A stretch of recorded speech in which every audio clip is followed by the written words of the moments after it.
അല്ല, മുഖ്യമന്ത്രി പറഞ്ഞല്ലോ ഈ നാഷണൽ ഹൈവേ നിർമ്മാണവുമായി ആ മുതൽ ഷാ വരെ ഒരു ബന്ധവും സംസ്ഥാന ഗവൺമെന്റ് അങ്ങ് സമ്മതിച്ചാൽ മതി. ഒരു ബന്ധമില്ല. ഇപ്പൊ സമ്മതിച്ചില്ല. ആ മുതൽ ഷാ വരെ ഒരു ബന്ധമില്ല. എല്ലാം കേന്ദ്ര ഗവൺമെന്റ് ചെയ്യുന്നതാണെന്ന് തോന്നുന്നു.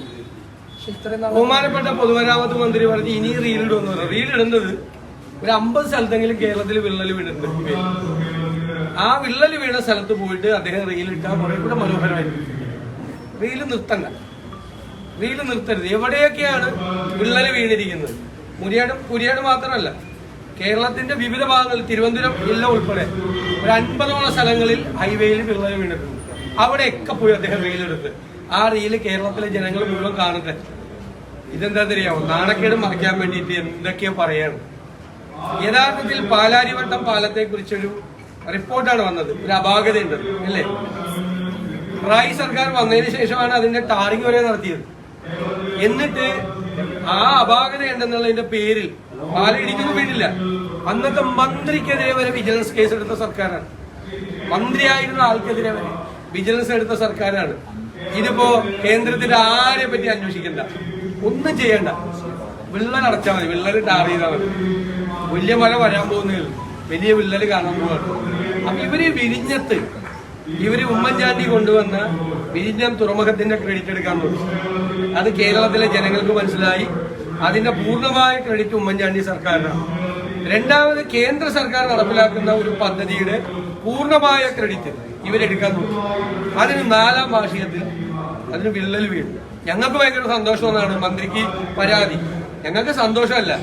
ഞങ്ങൾക്ക് നേരത്തെ പറഞ്ഞതാണ്, MP-മാർ ഉൾപ്പെടെയുള്ള ഞാനടക്കമുള്ള ആളുകൾ ഈ റോഡ് നിർമ്മാണത്തിൽ അശാസ്ത്രീയമാണ്, അപാകതയുണ്ട് എന്ന് എഴുതി കൊടുക്കുന്നതിന് മുമ്പ് ഞങ്ങൾ നേരത്തെ പറഞ്ഞാണ് ഇത് അപകടമാണെന്ന്. അന്ന് ഇത് ഇലക്ഷന് മുമ്പ് ഇത് നടത്തി. ഞങ്ങളാണ് കൊണ്ടുവന്നത്. 8 കാലി മമ്മൂഞ്ഞാവാൻ ചമഞ്ഞതാണ്. വിഴിഞ്ഞ കാര്യത്തിലും ഈ തുറമുഖത്തിന്റെ ഈ റോഡിന്റെ കാര്യത്തിലും. അതാണ് 4ാം വാർഷികത്തിൽ പൊളിഞ്ഞ് താഴെ വീണത്. അപ്പൊ റീല് അതിന്റെ ഇടയിൽ പൊളിഞ്ഞ് താഴെ വീണു. റോഡൊക്കെ പൊളിഞ്ഞു. പക്ഷേ UDF ഞങ്ങൾ ഏത് കാര്യത്തിനാണ്? ഞങ്ങൾ ഒറ്റ കാര്യത്തിനാണ് എതിരെ നിൽക്കുന്നത്. കേരള അത് കേരളത്തിനെ പാരിസ്ഥിതികമായി തകർക്കും, സാമ്പത്തികമായി തകർക്കും. ഞങ്ങളൊരു നിലപാടെടുക്കും. ആ നിലപാടിൽ നിന്നല്ലോ നിലപാടിൽ ജനങ്ങൾ ഞങ്ങളോടൊപ്പം നിന്നില്ലേ? ഊരി എറിഞ്ഞില്ലേ കുറ്റിയെ? അല്ലാതെ ഏത് കാര്യത്തിലെ ഞങ്ങൾ എതിരായി നിലപാടെടുത്ത്? 2019 പൂർത്തിയാക്കേണ്ട വിഴിഞ്ഞ 2025 പൂർത്തിയാക്കിയിട്ട് അതിൽ ക്രെഡിറ്റ് എടുക്കുക. ഇതിൽ എന്ത് അവകാശപ്പെടാനുള്ളത്? സർക്കാരിന്റെ എന്ത് കാര്യമാണ് സർക്കാർ അവകാശപ്പെടാനുള്ളത്? നിങ്ങൾ ഗെയിൽ പൈപ്പ് ലൈൻ പൂർത്തിയാക്കിയെന്ന് പറയും. ഗെയിൽ പൈപ്പ് ലൈൻ ഉമ്മൻചാണ്ടിയുടെ കാലത്ത് തുടങ്ങുമ്പോ ഇപ്പൊ ഈ മന്ത്രിസഭയിലിരിക്കുന്ന ഒരു മന്ത്രി സമരം ചെയ്തുകൊണ്ട് അതിനെ തടസ്സപ്പെടുത്തിക്കൊണ്ട് പറഞ്ഞു, ഭൂമിക്കടിയിൽ ഒളിപ്പിച്ചു വെച്ചിരിക്കുന്ന ബോംബാണ് ഗെയിൽ പൈപ്പ് ലൈൻ. ഭൂമിക്കടിയിൽ ഒളിപ്പിച്ചു വെച്ചിരിക്കുന്ന ബോംബാണ്. പിന്നെ വീടുകളിൽ ഗ്യാസ് കൊടുക്കുന്നു.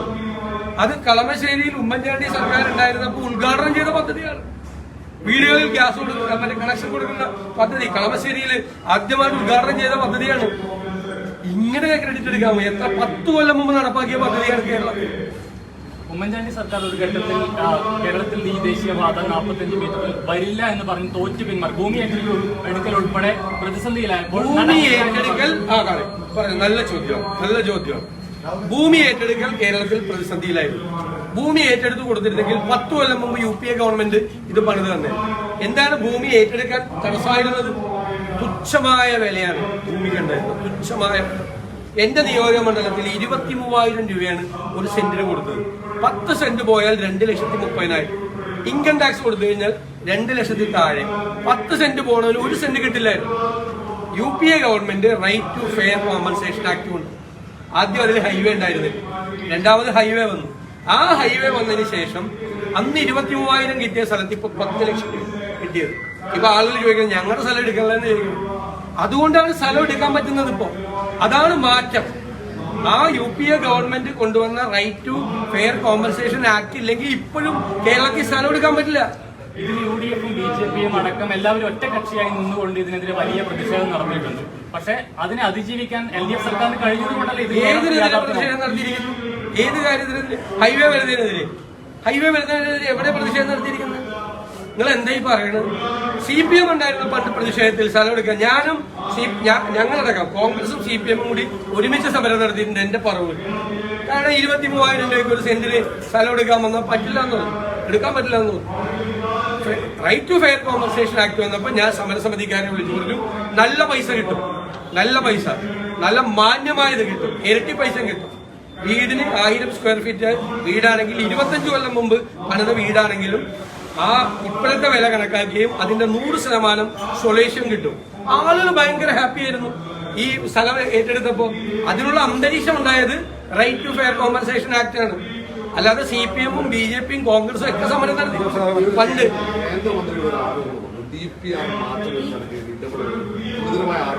അത് അന്വേഷിക്കേണ്ടതാണ്. കേന്ദ്രമന്ത്രിയാവുമ്പോൾ ഉത്തരവാദിത്തത്തോടുകൂടി പറഞ്ഞതായിരിക്കും ഞാൻ വിശ്വസിക്കുന്നു. ശ്രീ സുരേഷ് ഗോപിയുടെ പ്രസ്താവന കണ്ടു, അത് അടിയന്തരമായി അന്വേഷിക്കണം. DPR മാറ്റേണ്ട സാഹചര്യം എവിടെയാണ് ഉണ്ടായിരിക്കുന്നത്, ആരാണ് ഇടപെടുന്നത്? ഇതിന്റെ അകത്ത് പ്രധാനപ്പെട്ട പ്രശ്നം ഇത് ഒരാൾ ശ്രദ്ധിച്ചില്ല. സംസ്ഥാന ഗവൺമെന്റിന് കേന്ദ്ര NHAI ഒരു കോർഡിനേഷൻ ഉണ്ടായിരുന്നില്ല. റീലെടുക്കലോ മാത്രം ഉണ്ടായിരുന്നു, കോർഡിനേഷൻ ഉണ്ടായില്ല. കോർഡിനേഷൻ ഉണ്ടെങ്കിൽ ഞങ്ങളെല്ലാവരും പറഞ്ഞു കേരളത്തിന്റെ പ്രത്യേകത എന്താ, നിങ്ങൾ പ്ലാനിംഗ് ബോർഡിൽ നിങ്ങൾ അന്വേഷിച്ചു സോയിലിന്റെ മണ്ണിന്റെ പരിശോധന. കേരളത്തിൽ ഒരു സ്ഥലത്ത് നിന്നും മറ്റൊരു സ്ഥലത്തേക്ക് മാറുമ്പോൾ മണ്ണിന്റെ ഘടന മാറുക.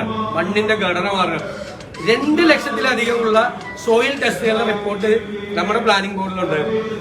അപ്പോ ഇത് മണ്ണ് പരിശോധിക്കാതെ സോയിൽ ടെസ്റ്റ് നടത്താതെ ഈ സാധനം കെട്ടിവെക്കുകയാണ് പലയിടത്തും.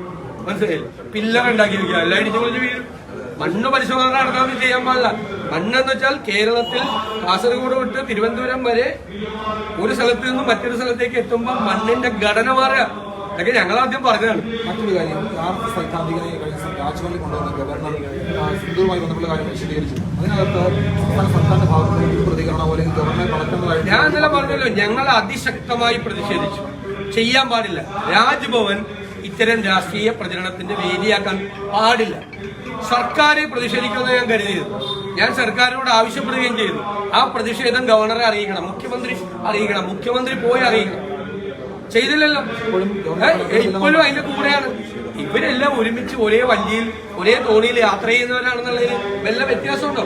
ഞങ്ങൾ പറയുമ്പോഴല്ലേ പ്രശ്നം, ഞങ്ങൾ പറയുമ്പോഴല്ലേ സത്യം. ഒരു തോണിയിൽ യാത്ര ചെയ്യാണ് ഒരു RSS നേതാവ്.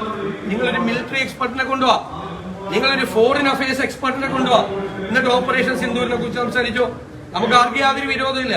കൊണ്ടുവന്നിട്ട് രാഷ്ട്രീയ പ്രസംഗമാണ്.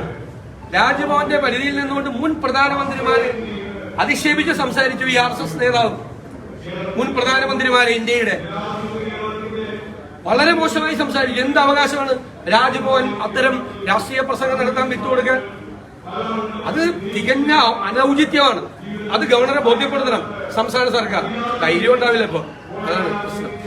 റോഡിന്റെ വിഷയത്തില് മറ്റിടത്ത് ഇപ്പം ഇടിഞ്ഞു വീഴാത്ത സ്ഥലങ്ങളിൽ പക്ഷേ ആശങ്കജനകൾക്ക് പരിശോധന നടത്തണം. ഞാൻ പറഞ്ഞത് പരിശോധന നടത്തണമല്ലോ. ഇപ്പോ ഞാനും അയച്ചിട്ടുണ്ട് കത്ത്, നിതിൻ ഗഡ്കരി കേന്ദ്രമന്ത്രിക്ക് അയച്ചിട്ടുണ്ട് കത്ത്.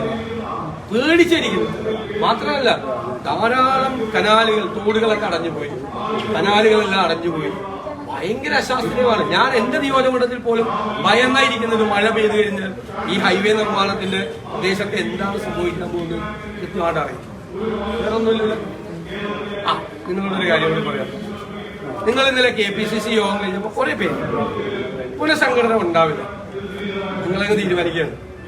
ഞാൻ പറയാണ്, KPCC പ്രസിഡന്റാണ് പറയുന്നത്, ഇന്നലെ അങ്ങനെ ഒരു ചർച്ചാ മീറ്റിംഗിൽ നടന്നിട്ടേ ഇല്ല ഒന്ന്.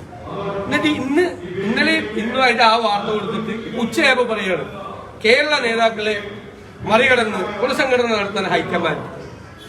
ഞാൻ ചോദിക്കട്ടെ, കുറച്ച് ചാനലുകൾ, കുറച്ച് മാധ്യമങ്ങൾ CPM-ന്റെ പിണിയാളുകളായി പ്രവർത്തിച്ച് കോൺഗ്രസിൽ കുഴപ്പമാണെന്ന് വരുത്തി തീർക്കട്ടെ. ഞങ്ങൾ ചർച്ച ചെയ്യാത്ത കാര്യമാണ് പുനഃസംഘടന. അതായത് നടക്കൂലെന്ന് നിങ്ങൾ പറയുക, പിറ്റേ ദിവസം ഹൈക്കമാൻഡ് നടത്തുമെന്ന് പറയുക. നിങ്ങൾ ഇനിയും KPCC പ്രസിഡന്റ് തീരുമാനിച്ച് കുറെ പേര് വഷളായതാണ്. ഇനി നിങ്ങളുടെ വിശ്വാസ്യത എല്ലാവരോടും അല്ല ഞാൻ പറഞ്ഞു, ചെയ്യുന്നവർക്ക് അറിയാം ആരാണിത് ചെയ്ത്.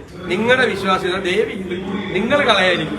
നമുക്കെങ്കിലും ഒരു വാർത്ത കാണുമ്പോൾ കണ്ടുകൊണ്ടിരിക്കാൻ തോന്നണം.